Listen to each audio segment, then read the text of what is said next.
Another episode of the premier men's triangle area recreational tennis podcast. This is Zack, joined as always by the diadem doctor, the vicious visor, the Indiana instigator, Dr. Matthew J. Hanauer. Oh, Matt, wow. how are you doing, man? I love the vicious visor. I like that. That's probably my favorite nickname of all time. I was really pleased with the Indiana instigator. That's a good one too. I think, one, hearing reports that you are not back, not Yeah. mostly back, but back. And Yeah. so I think we'll have to get into that later in the show. But before we do, I know that we've had a few questions about DQs, appeals, and things of that nature. So why don't we start here today? Matt, what causes a player to get DQ'd? And what does that mean exactly?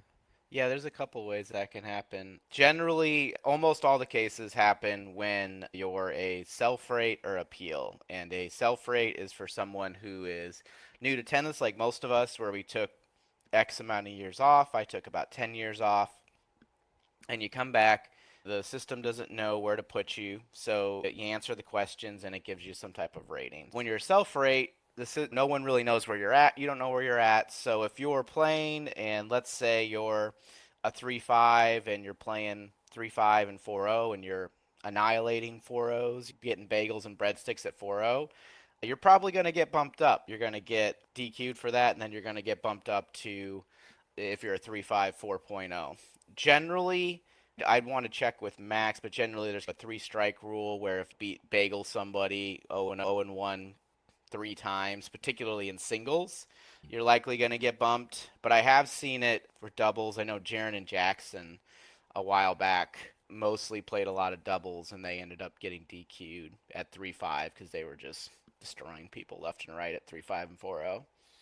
That was a very funny 3 weeks in the spring season a couple years back. Because, yeah, at that point, both of them, perhaps legitimately when they first started playing again, they might have been very good 3-5s, but by that point, yeah, they were just running over people.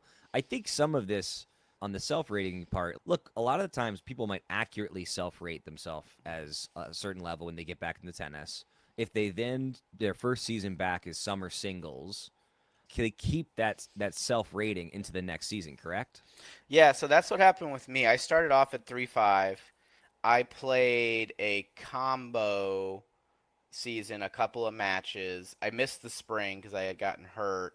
And then I played singles, so it took me a whole year and a half to get bumped up to 4-5, even though Yeah. like I only lost one 4-0 singles match the whole season. It was a three-setter to Tyler Carroll, actually. Yeah, so for me, spring season was my first season, and so I was the computer said to make myself a 3-5, but my ego couldn't handle that. So I made myself a 4-0, and I had a pretty good spring season and then became a 4-0C a year later. But for a full year, you're an S. And I think also that was exacerbated because I got back into it right after the pandemic. And I think this isn't talked about enough. The scoring and rating system is still readjusting to a post-pandemic world because there were seasons where, no one got bumped. And then there was on top of that this huge boon in people either starting tennis or returning to tennis. So I don't know. It might be another couple of years before the ratings actually mean what they are. And also, they vary not a huge amount, but enough from region to region, state to Oh state, yeah. section to section, and all that, which makes it pretty interesting.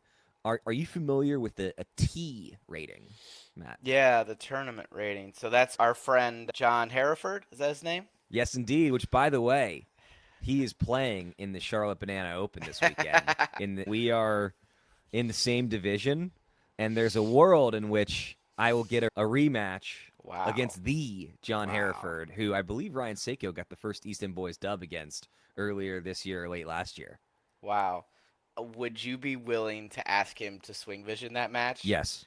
Yes. Do In you think he'll fact, say yes? as under advice of counsel, legally, if he says no, I can still swing vision the match. And so I don't want to be a jerk, so I'm gonna ask. I very much hope he says yes. If he says no, I would have Mm. to think about it. Mm. Because look, it's legally binding advice from our not quite attorney, but attorney Max Gregson that you can. There's no expectation of privacy. You can record. Yeah. In all seriousness, I would not record a match against Yeah. anybody that said, "Please don't record this match." Yeah. but I'd love if he's okay Yeah. with it to get that on Swing What Vision. what's your what? Let's work out the strat. What if he says no? What do you come back with? Like, how do you get past? How do you get Absolutely to bribe. yes? You're not Bribe. Oh, going pay him to, money. yeah, Okay. you're not gonna. It might not be. Says the guy in politics. It Goes might be. straight It to might be bribe. time. So like he's like, hey man, what needs to happen Yeah. for us to record this match? Like you tell me. Like let's work something out. Hey, you want to grab a beer later? Like you want to get a hit in another time? What do I need? Do I need to make you laugh? I don't think that you can get in trouble in a recreational tennis match attempting to bribe somebody to let you record it on Swing Vision. Imagine one. I don't think that's illegal, but let's imagine it was. It's your first day in prison. Sure. What are you here for? Bribing somebody. What? Bribing somebody. Well, there's this guy named John tennis. Hereford who's Yeah. really good at tennis, and Yeah. that's how. And I tried to Yeah. bribe him. Yeah, I think the banana. Just really quick on the Banana Open. It's a huge draw. So it's a full 32-person draw for the L5 Wow. in my division, and 3-5 defending champion Mike P, the one who is the reason that several of us are going to this tournament, got waitlisted at 4-0 this year. Mike P got Yes. waitlisted. He's He can't first- even get in. He's Oh my first on the gosh. wait list. So there's 32 players. If one of them withdraws or whatever, he will get in. And so, like, typically in a draw that size, you have 2 or 3. So I think he will. But there's a world Okay. in which, Wow. despite being defending champ, despite being, I would say, an evangelist for the tournament, in I some would agree ways, with that. an Yeah. ambassador for the city, Yeah. an ambassador of Greek culture, and an all-around good guy, he might not get in. Is it like in college where you could write some like letter or like a cover letter? Can you write like a cover letter when you're on the wait list and send it in? Oh This my is why God. I think I should be in the tournament. We should get our parents to call. Mike P is a great son. He really needs to play in this tournament. I think it's this. Look, it's one thing if it's the local tournament. It's super inconvenient, right? If that Yeah. happens, like we all want to perform at the local tournament. If it's an out of town tournament, by this point, look, the draws get set or the registration closes a week out. Like we all have plans. Like you either have to book hotels or because this is an L5 that starts on a Friday, take time off work.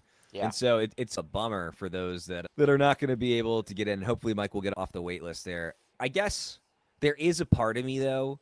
I like the big draw more than the 2 divisions. And also, I'm not sure if an L5 is allowed to do the 2 divisions. Do you know? What's the deal? That is not my specialty. Yeah. We'll have to get Max. Fact check We'll get a us. fact check from Max. Yeah. I know that in L5, the maximum number of participants is 32. And they are able to be a 3-day tournament. So matches start at 2 on Friday. Oh, You know, wow. people are just like, but also like you can get round of 32, round of 16, quarterfinals, semifinals, finals, and five singles matches. Yeah. You need the 3rd day for that, especially with so many other With folks rain participating. And Yeah, rain with too. Yeah, you never know. with the existence of weather. Oof, which, Yeah. by the way, How's the weather looking? weather looks pretty good, but we are Okay. in the pollinating season in North Carolina. Hell yeah. And so every hard court looks like a clay court right now. Yeah. Are you loving it? This is what it could be. This is what life could be. So I don't really get allergies, and I do love public clay, so I am loving it. The ball does seem to bounce when there's just an eighth of an inch of pollen coating everything. But yes, public clay, one way or another, is coming to us. Hey, so I want to go back to the DQ thing, though, for a second. If a player does get disqualified, what happens next? Are they eligible to play, like, that season, that year? Like, how does all that work, Matt? So didn't know DQ existed until this happened to Tyler Carroll. Apparently, you cannot play. Obviously, you cannot play where you were DQ'd at. So he was DQ'd at 4-0. And then you can play at 4-5. Okay. And you can play up. So that was something we had to talk to Inocta about and figure out. Hey, Tyler's. Yeah. Hey, I'd like to play 5-0 now. I'm 4-5. So I'm like, sure. So we had to get it fixed in the system. But he can play up now. So I think that only happens after an appeal and Yeah. then I've never said. Oh, interesting. So if you appeal down and get DQ'd, you then can play up a level above what you get bumped back up You to. can still you can still if you're bumped up, then from a S you can still play like up, I believe. Yeah. Now I don't think you can get a Q unless it's like an appeal, and then Because I've never seen. So, for example, when Jackson Jaron got bumped mid-season, they didn't get a D. They didn't get a D by their Right. name. So I think that's the scenario where you can get a D by your name. I did see, and I still don't understand how this happened. Rohan Vilms got bumped from 3-5 to 4-5. Oh, a double bump? Yes, that is the only double bump that I am aware of. It's the only one that I've ever seen. I'm sure it's happened. Like, there's no way that he's the only person that's ever happened. Yeah. I'm sure it's happened other places, but that's a pretty crazy bump. I've never seen a double bump either. That's the only one I've heard of. I feel like you were pushing it at one point. I was gonna 3-5 mention, Matt yeah. could have gotten double bumped. Yeah. Yeah. Because tell us, like, what were your results at 3-5 like that season? Yeah, no, I don't think I ever lost a 3-5 singles match. I don't think any of them were close. And 4-0, I only lost one. I lost to Tyler in 3 sets. Yeah. Doubles, I think I lost a couple of times. But yeah, no, I think that could have been an example of a double bump. But I missed a spring season. So that's the reason why. I think the first time I ever saw you play, you Matt Hanauered somebody. There was a match that appeared on the court next to you to be relatively close. There was a visor toss or two. Yeah. And when I asked my teammate who'd been playing you how to go, thinking it was going to be like 4-3 for one of y'all based on the amount of time that it took, he was like, man, I won the first game. I was like, okay, I'm liking this. And then I lost 6-1, 6-0. Yeah. and to me, I call that getting Matt Hanauered.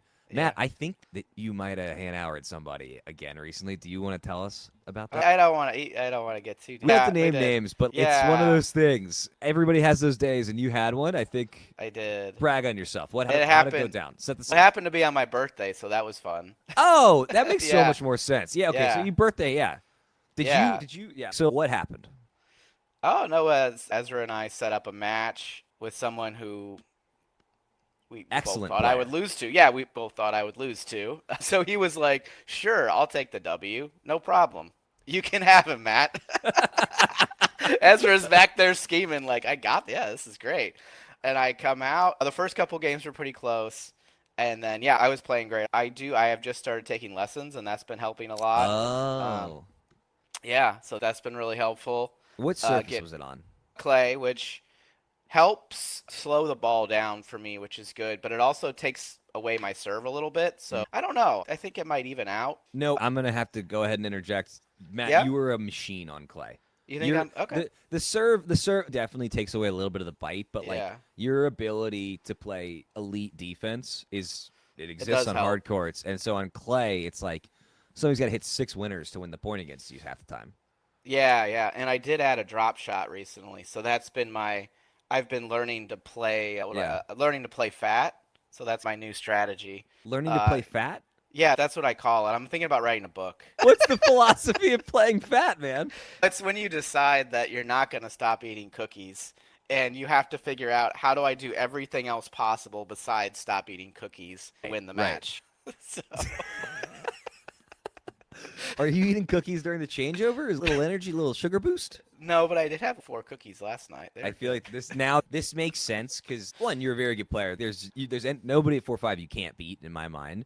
But birthday plus lessons plus drop shot development plus clay, that's the perfect set of circumstances to get Matt Hanauer. Are you gonna give this player a rematch? Oh yeah. I told him we'd play on hard court. Oh man, okay. Yeah. And Ezra, shout out to Ezra the captain of the 4-5 team I'm on.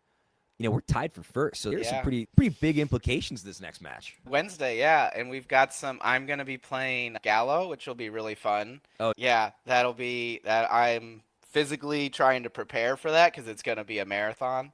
So Dan Gallo, and I wish that we could show like a clip of his serve. He has the most incredible jump on his serve, and the angle he creates from himself, and his legs must be like comically strong to do this. Have you seen them? They're pretty strong, yeah. I don't think I can jump that high, period. And he does it on every single serve.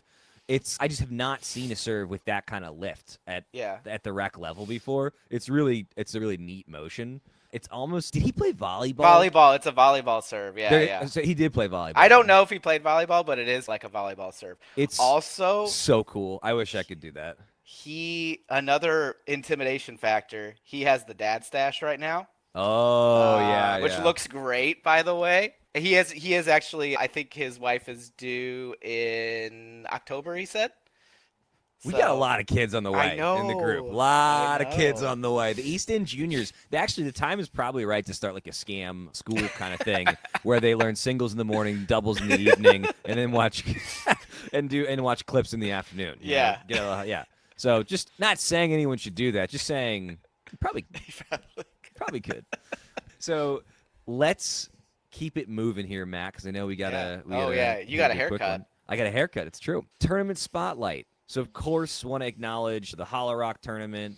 Great tournament. Yeah. We got rained out last year. Very much hoping to participate this year. Unfortunately, it seems it's a pretty huge weekend for rec leagues. Yeah. So look, if you don't have a match, if you're not going to be in the lineup, sign up for Hollow Rock. It's going to be great. I'm going to try and thread the needle and do both. Stuart and I, my doubles partner for this tournament and many others, have a plan, and we believe that maybe we'll be able to do both if should we need to.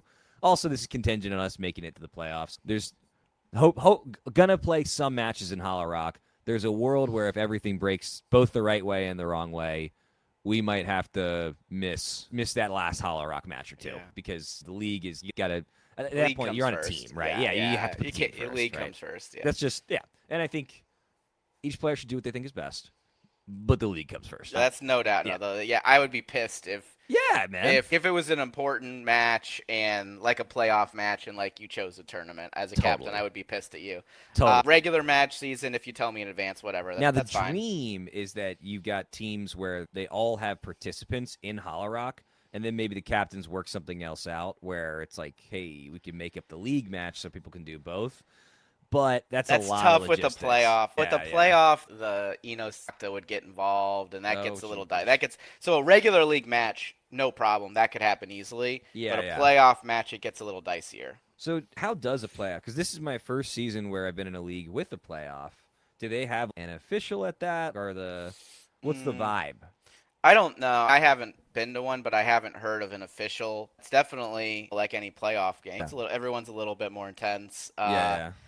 There's for me, I'm always texting people, particularly Ezra, your guys' team. Hey, can you play a line early? Can you do this? Do you want to? Sometimes, like, we scheduled, like, hey, I'd like to play Gallo or somebody, or we set that up, so that would be fun. There's there usually is none of that. There's some horror stories of that, of that, but that generally doesn't take place in a playoff. Yep. But otherwise, it's pretty much the same. But there is a set time and date and courts. Well, there's a set date for the playoff. Oh, maybe There's not courts not yet. a set time yet, and so that's part of the. If you're hoping to thread the needle and do both, like part of how I'm able to talk myself that hey maybe I will. Is I was gonna do 2 events for Hollow Rock. I'm just gonna do dubs. Yeah. If you've got your last match on a Sunday morning and it's doubles, and then you've got an evening playoff match, layup. And in fact, that's perfect because then you're fresh, some reps in, so you're hitting clean. But if it's like one then the other, then it's not a great situation. And so you got to really think it through and talk to your captain and all that stuff. But so anyway, if you can play Hollow Rock or you're going to try and thread the needle, do it. It's great. Support the local one. But the one that we're here to talk about, Matt, tell us about it. Tell us a little bit. Oh, it's what's the number of times they've had this? The 18th, 20th annual? Do you know? It's the 214th, actually. 214th. Yeah. Wow, it's the founders. A very special tournament. Oh, wow. Okay, so I didn't know some of the founders were taking part in this. That's great.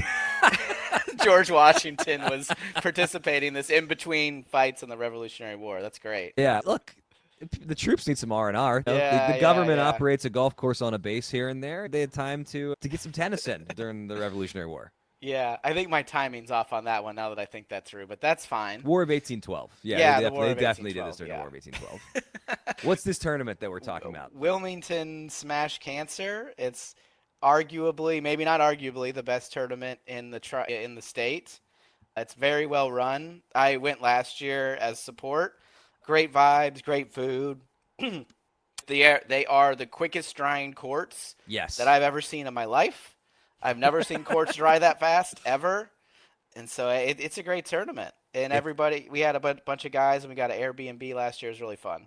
They also, where their check-in is set up, the center court for that tournament is as good Oh, as any other than like CTP is pretty darn good. yeah. But yeah, you get a real crowd if you're on the center court. And there was I think it was Jackson and Jaron Hmm. versus Ryan Ryan. Seiko and Stewart on the center court, and 40 out of towners from the Triangle were just going nuts. Yeah, it was Granted, we fun. could see that match, I don't know, every other Saturday if we all stay local, but it was really cool with the tournament stakes. It's a great cause. So if you're on the fence, let that put you over the top. It is a really well run tournament. There's always weather.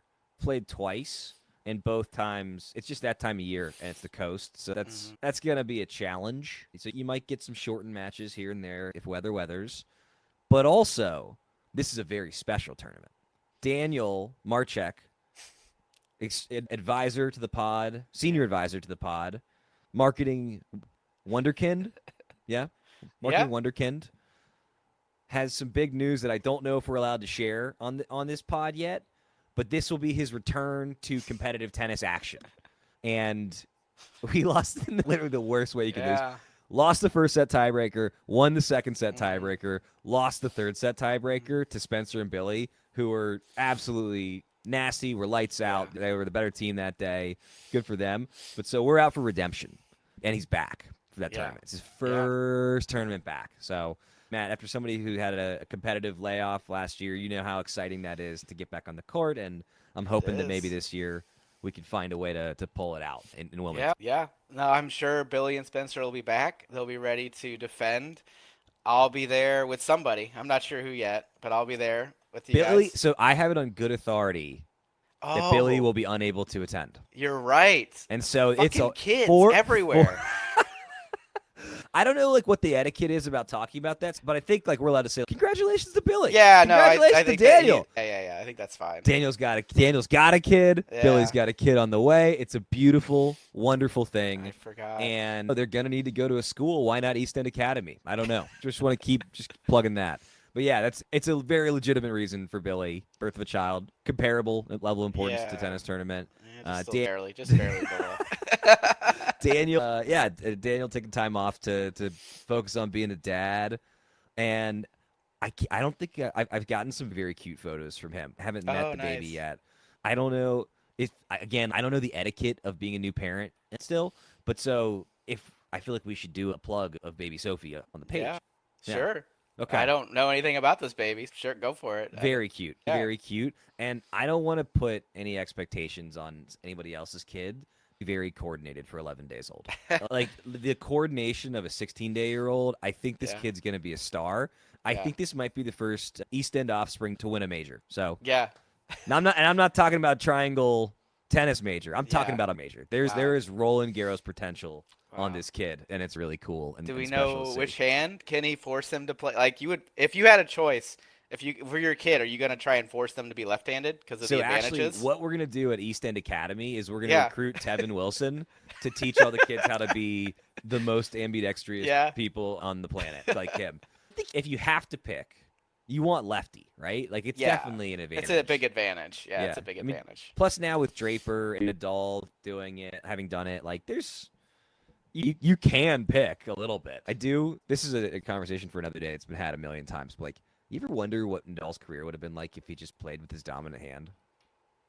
I don't think he'd be as good. I think it's you get a better backhand and you get the advantage of being a lefty on the forehand. I think it's a good decision if you can pull it off. Maybe, but what he makes up for it in probably having a better serve, maybe just a bit more touch on the forehand side. I don't know. We'll never know. Yeah. Maybe with AI we could simulate that kind of stuff like a bunch of times and then you probably could. Yeah. Huh. Anyway, with that, congratulations to many of the new parents and expecting parents in the area and just like around the world. Hey, Matt, so we've got a few minutes left here, and so want to get into your return to the courts. You had an extended period after an accident and were diligent in doing rehab to get back on the courts. You had a brief career as a righty, much like what Nadal could have done. How's it going so far? How's it feel being back after being out essentially for a year? Oof. Yeah, that sucked. It's been really fun. It's been great to get back on the court. I think the other day, I don't know, every day I walk on the court, it's great to see 90% of the guys when you're on the court and being out there playing, chatting with guys after, in between. I like to stay. Yeah. One of the advantages of not having kids is I can stay and watch Yeah. everybody. And Yeah. I don't have to be home at a certain hour. So I like to stay and watch everyone. And I've watched some great matches. I watched Marchek and Benson go to a third set, and that was really fun. And then I watched us get our first line win at 5-0. Big deal. Neil. Oh, Yeah. there's a Huge. podcast that predicted it was going to happen. Yeah. That's Yeah, right on here. We did 2TP. predict that first line win. So that was epic. Been able to play 5-0. So first Yeah. match was god awful, and then the second match was much better. Yeah. Very enjoyable. Looking forward to some more 5-0. But yeah, and I think one of the things we are going to talk about is the difference between 4-0 and 4-5. I've chatted with a couple of guys actually during the matches too, and we all agree it's consistency. 4-0s and 4-5s hit about as hard. They can hit the serve as hard, all the balls, but their 4-5 just get 2 or 3 more balls back. Yeah. And don't tend to, especially in the second set. I've had, usually when I played 4-0, the first set, if I won 6-0, the guy would be like, fuck this, I don't want to do this for another hour and a half. At 4-5, they're like, okay, I have to, this is what has to be done for me to win this match, and so they're willing to grind it out. And so that's been the biggest difference. So I've had a couple matches where I've had either close, or I've had first sets where I've done really well, I won 6-0, or I've been up like 5-2 in a set, and then the guys just don't quit, and then they come back, and that's been a big difference.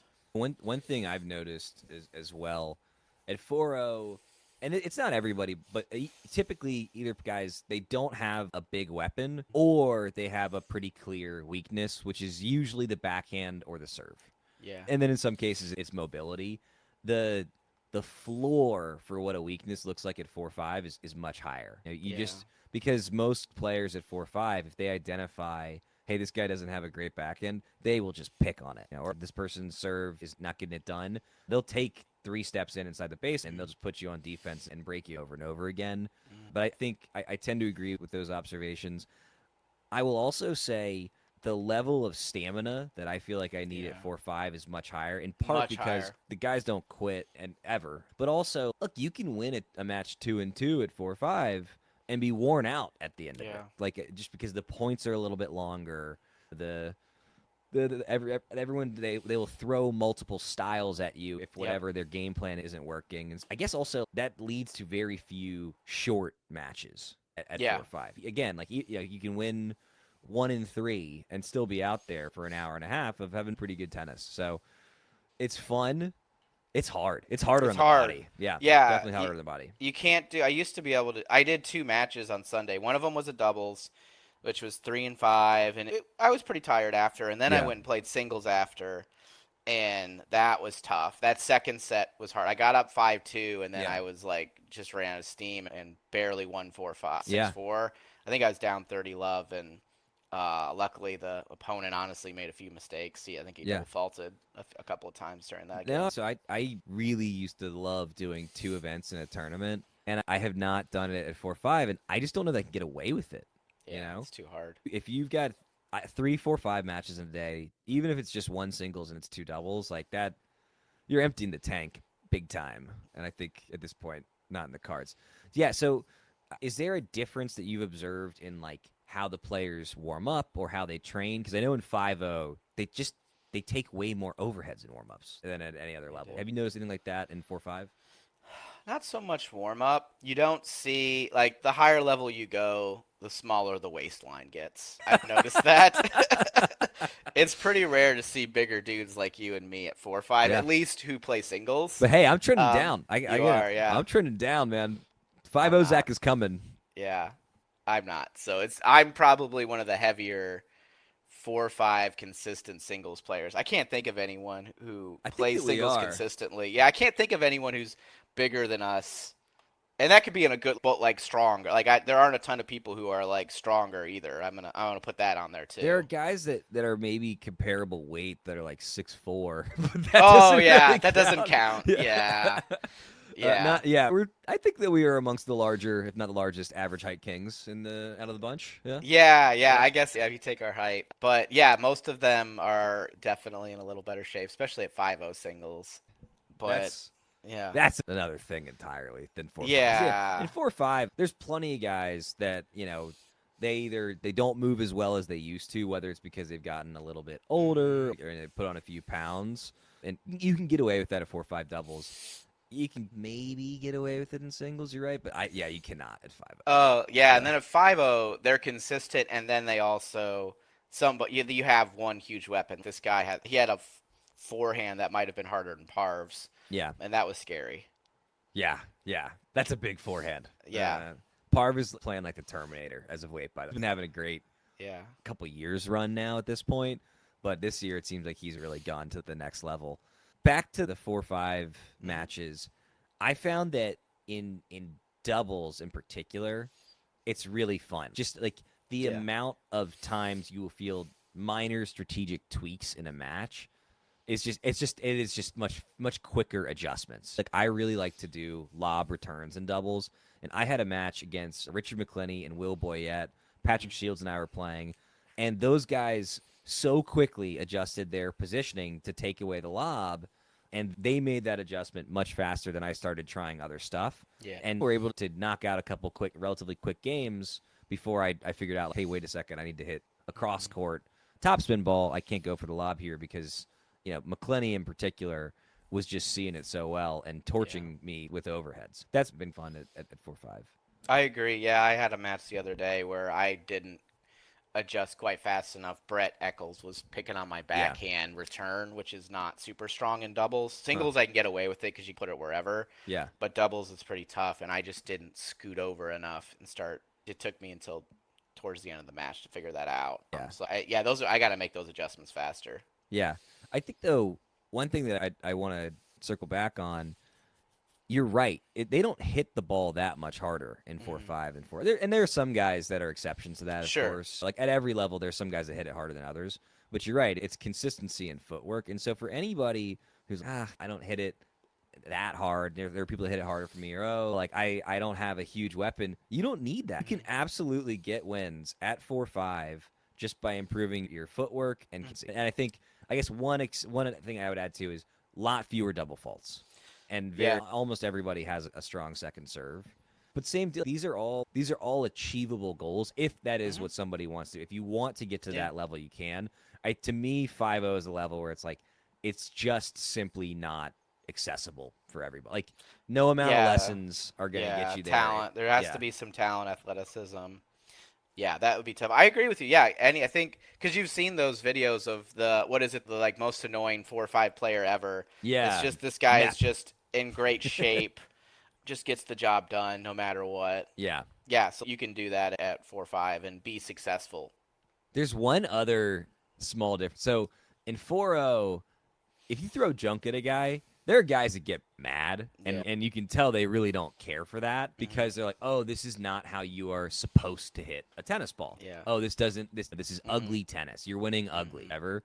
That doesn't exist in 4-5. No. That's part of the game. Hey, we all signed up for it, and so I do that small attitude shift. And again, it's not that many guys at 4-0, but certainly we've all been on the court throwing somebody junk and them not liking it, I think, at some point. I played Miguel, I forget his last name. Best underhand server in the triangle. So he's got two big first serves like Seiko. Yeah. So I'm scooting back, and I'm pretty far back, and I'm doing pretty well. And he sneaks one in. First one, I don't even move. Oh, and wow. I don't even move. I'm just like, and you know what I do? I applaud the man. I go, that is a fucking smart shot. And I tell him, that is a really smart shot. Are we pro underhand serve as a podcast, Matt? I think that was so smart because he's got me, like if Seiko did that too, I would say the same thing. He's got me at the fence, and he just sneaks this in. I can't even move. Now, he was 50-50 on those. He aced me again later, and then the other two I won, I was ready for. Yeah. But when you have a big serve like that, I think that's awesome. I just said, great shot. I am unequivocally pro underhand serve. It is a legitimate tactical choice. Yep. And if somebody gets mad about it, I have no sympathy for them. I also think it's fun. None of us are getting paid for this. None of us are going pro. It's goofy looking. And also, yeah, especially against the big servers, like against like Oh, Ryan so and smart. some of the other guys with the big flat servers, I'll put my butt on the fence Me and try too. and give myself a little more time. Yeah, it makes Yeah. sense. Now, on that note, it's time for me to run and get a haircut. So we got to It wrap up is. here.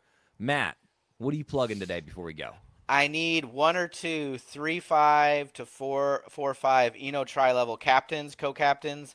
I've got a wait list of a bunch of guys. You know who's on. You know who you are. I need Mm-hmm. somebody. We could have a whole nother team. I've got 4-5s, 3-5s, 4-0s.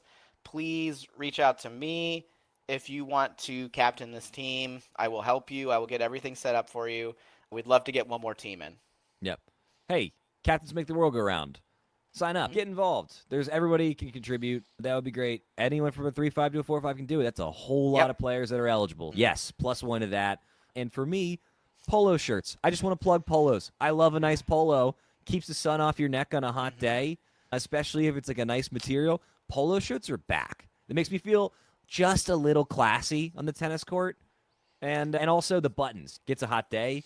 You unbutton that last button, you're like, oh, yeah, I'm breathing now. 10 out of 10 recommend. So, does that mean in the next East End Boys gear, will there Oh. be a polo? Because I would buy like four of them. Oh man, I think that we're gonna need listeners to text us or Yeah. comment on any of the platforms that we do stuff on with what they'd like to see in the next East End gear drop because Yeah.